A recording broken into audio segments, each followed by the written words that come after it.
Okay, Amanda is with us and she is bringing her video on right now. Hi, Amanda, I can see you. Hi. All right, welcome. Now, Amanda is from Lufkin ISD and she's going to share with us how she's making it work. And we will slip a little bit past 11 o'clock just because of some technical difficulties a while ago. But go ahead, Amanda, you've got the spotlight. All right, thank you. Maybe I can make up the time here. We'll see. Thank you, Carrie, for having us. Like Carrie said, I am the director for Lufkin ISD. I'm in my 16th year as a director, and I can honestly say that the 15th and the 16th year have been the most challenging to date. I'll start off by giving you a little bit of background information on my district. We are located in East Texas. We're about 100 miles north of Houston. We have a total of 16 campuses, but we have 14 kitchens. The breakdown is we have 2 pre-K campuses, 5 primaries, 5 elementaries, 1 middle school, 1 high school, and then we have a couple of alternative schools, which we deliver meals to those. We are CEP district-wide, and we are in our 2nd year of participating in CEP, which has been a wonderful thing for our district. For this school year, we're offering a hybrid model of in-person and virtual classes. We don't have any crazy A or B day schedules, and for that I'm incredibly thankful. If they're in person, they're here 5 days a week. If they're virtual, they are at home 5 days a week. We have roughly 7,600 students, so enrollment dropped a little bit this year. We have about 2,300 that chose virtual. So over the last 2 weeks, we have seen about 425 students return to in-person instruction. So that's a good thing. Parents are getting more confident with everything, all the measures that we're taking to keep kids safe. And so they're actually sending kids back to school. Now, this could change potentially, every 9 weeks. The virtual schedule is run on a 9-week cycle. So every 9 weeks, parents have the choice to go ahead and put them back in person or put them back virtual. Now, prior to the start of the school year, I met with each principal individually to discuss what the best plan was for their campus. I knew that they would all have different needs and abilities depending on what their campus would allow. So I wanted to discuss how we could really work together to make this work for all the parties that were involved. I really didn't want just a principal saying, hey, you're going to do it this way. And along the same lines, I wasn't going to just tell the principal, hey, we're going to serve meals this way. I knew we had to work together. And I have 2 very experienced and capable manager supervisors. I'll give them a shout out, Mary Rangel and Susan Knoll, who participated in these meetings with me to help them come up with our plans. So in regard to those plans, I think breakfast was the most challenging. That was the meal service that really ended up with the most variations. From, very few of our students are actually eating their meals in the cafeteria for breakfast. So the primary and elementary principals really wanted to keep those grade levels separated. The concern was that in the event we had a positive case and contact tracing had to be done, it could be very difficult to figure out who those children came in contact with if they were just all grouped together and commingling. So we had several different models. The first one, that was the pretty popular one, is the grab and go to the classroom. Basically, when the student arrives at school, they come through the serving line, get their breakfast, and they go directly to class, and that's where they eat their meal. So that one's worked out pretty well. We also have a breakfast kiosk. We're using the Cambro Flex Station. Cambro. We chose those flex stations because they are versatile. After all this whole pandemic thing is over with, they can be used just as a mobile serving unit after we no longer need them. But we set up at some of the entrances at some of the campuses. Others we set up in hallways for the different grade levels. Basically, they can either come through as a class, maybe the teacher brings them through after they've all met in the classroom, or on their way to class. They basically pick up their breakfast and take it to the classroom, and that's where they consume their breakfast. Basically, one of the main challenges and my concern with the kiosk was food allergies. In those instances where we weren't really using a point of sale, we didn't have the ability to set up a laptop and use the point of sale, then we were just using rosters. So the rosters really had to be updated with some detailed notes, for food allergies or special diets. So we made sure that all the kids got what they need or didn't get what they weren't supposed to have. So we also have breakfast in the classroom. We discontinued that at the campuses where we already had it in place. Both of the pre-K campuses already had breakfast in the classroom in place, so we just kept that going. No changes needed there, so that worked out well.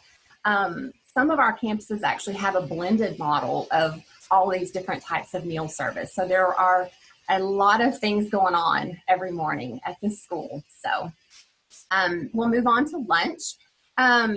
Thankfully, with that 30-minute duty-free lunch requirement for teachers, none of the principals opted for classroom delivery of lunches. A few campuses did have enough paraprofessionals to cover the classrooms, so those students are brought to the cafeteria, they go through the line, and then they take their meals back to the classroom. Some campuses, in particular middle school and high school, have expanded their lunch block, though, and they increase the number of lunch periods so that there are fewer students at a time in the cafeteria. We're also utilizing more outdoor seating. We actually had local vendors. I'll give a shout out to Lowe's and Home Depot because they donated picnic tables for outdoor dining. So we greatly appreciate that. When the weather is beautiful as it is today, it gives kids more of an opportunity to sit outside and be socially distant. So in order to speed up the lines, I knew that there were things I could do on my end. So just like Wanda spoke to a few minutes ago, I also reduced the number of entree options that we offer. Typically at the primary and elementary campuses, we would offer 3 entrees a day, 2 hot and 1 cold. Middle and high school, we would have anywhere from 10 to 15 entree choices per day. So currently we have 2 options at the primary and elementary, 1 hot and 1 cold option. Middle and high school only have about 4 entree choices. I'm not a big fan of limiting entree choices because I know kids like options, but it has been helpful in getting kids through the line much faster when they're not having to make those decisions. Limiting entree choices, I guess, also helps with our staffing issues that we've encountered.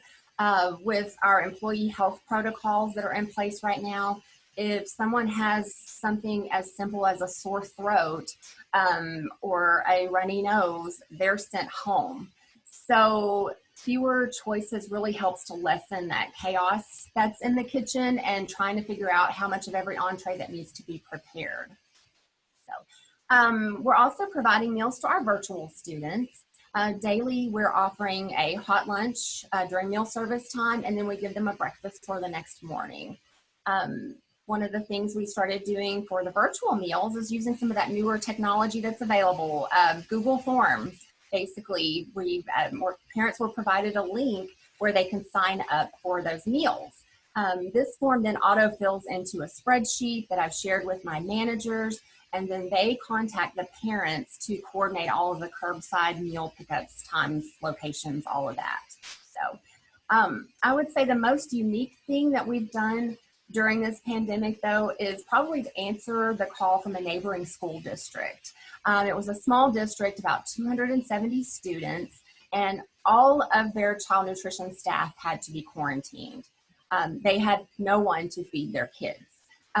They looked into getting volunteers, but we all know that what we do takes knowledge and skill. Not everyone, without proper training can do what we do every day. And let me add also that they're having an AR this year. So that made it even more critical that things are done seamlessly and correctly. So when I spoke initially to their superintendent, she really had no idea what the cafeteria staff did. She said, I've eaten in the cafeteria a few times, but I really don't know what it actually takes to feed kids on a daily basis. So keep in mind, all of this took place during Hurricane Laura, when we had shut down for a few days in preparations for that. Thankfully, it dodged, but we were closed down nonetheless. So that bought us a little time. I met with the superintendent at her campus, at her district, at 6 a.m. on a Friday morning to receive her groceries and kind of get the layout of the land. I already mentioned my two amazing manager supervisors, Mary and Susan. They also met with us to help kind of find out more about their district and just logistically, how are things run, and come up with our plan, how we're going to do this. So we basically helped them out by staffing their kitchen and cooking for their kids for about a week until their staff got the green light and they could safely return to school. Logistically, there had to be a memorandum of understanding between the two districts. So, as far as reimbursement for compensation, mileage, that type of thing. But I just left that up to the two superintendents to figure out on that end. The kids were great. The staff, the teachers, overall, everyone was very appreciative, and we were very happy to help out.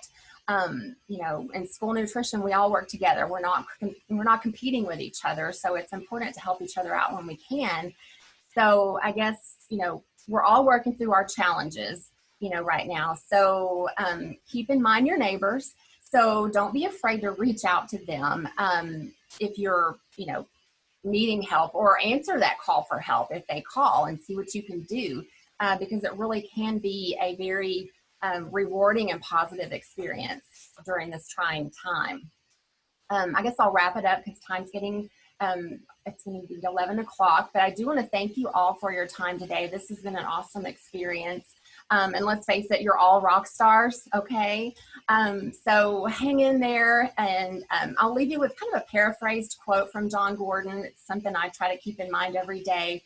Basically, every morning, when you're getting ready for work, focus on what you get to do every day instead of what you have to do, okay? As school nutrition professionals, every day we get to provide nourishing meals to school-aged children across this great state of Texas. So always, always, always keep that in mind.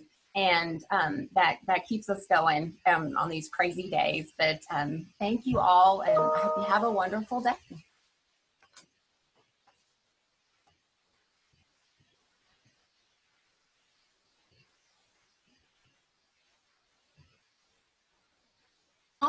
I'm having technical difficulty. I'm so sorry. I could not get my mic unmuted. My goodness, it's been a morning. Amanda, that was incredible. Thank you so much. And I love that you ended on that quote. And what a great reframing of how we see our day, and rethinking, what our job is. That was wonderful. Thank you. And I will tell you, I didn't see any questions come in, but you have quite the fan club going on in the chat panel. You're getting high fives left and right. So your people are watching. Thank you. And yeah, thank you so much for being that Rockstar District to step up and present. But you are right. Everyone is a Rockstar District in this time. So thank you for your time this morning. Appreciate it.